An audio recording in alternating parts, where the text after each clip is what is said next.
Salve, Sararas. Vocabulário de filosofia de Regis Jolivet.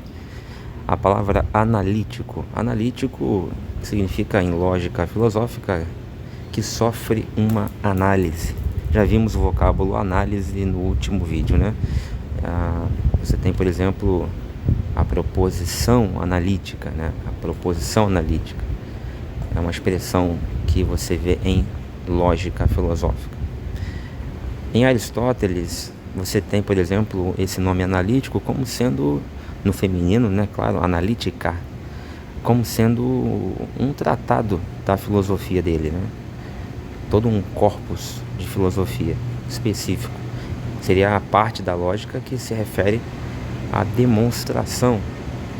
Ou seja, uma demonstração, ela se vale do recurso de abordar o todo pelas suas partes. É assim que se demonstra uma coisa. Por isso que se demora bastante para se demonstrar filosoficamente alguma coisa em filosofia, né? E aí você tem também em Kant, né, o juízo, a analítica como o juízo ou a proposição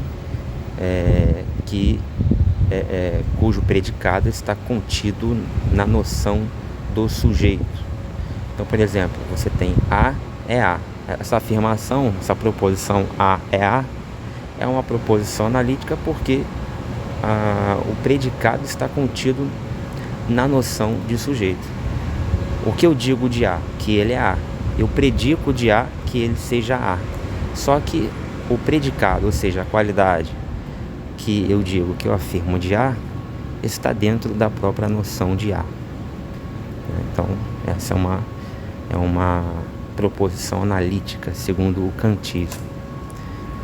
A proposição analítica, assim concebida, é puramente tautológica. Então, a tautologia é, por excelência, uma proposição analítica.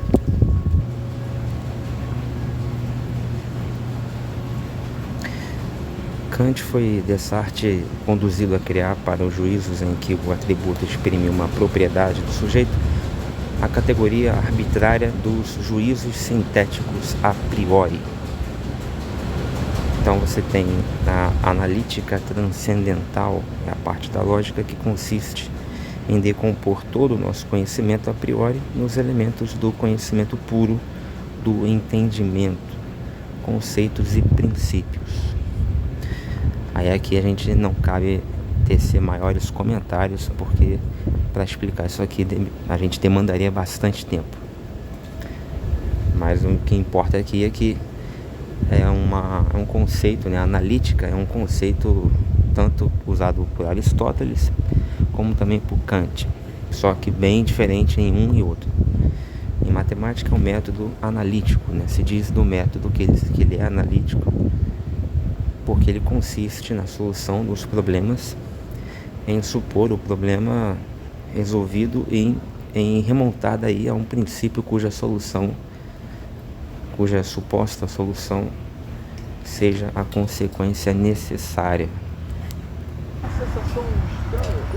E na demonstração de teoremas, em supor provada a conclusão e em ir daí a uma proposição conhecida e tida como certa. Então, ou seja, é toda uma dinâmica, seja como, se for em Kant, tanto faz se for em Kant, se for em Aristóteles, se for em qualquer outro autor filosófico. Quando você fala analítico, você está sempre designando algum movimento de raciocínio, né?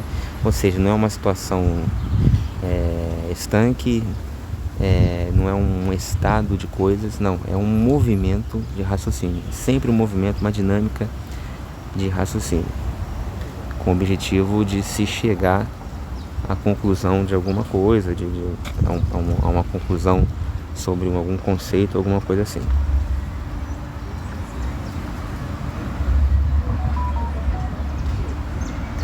Também você tem, por último, a própria geometria, né? Se diz analítica também pela mesma razão, né?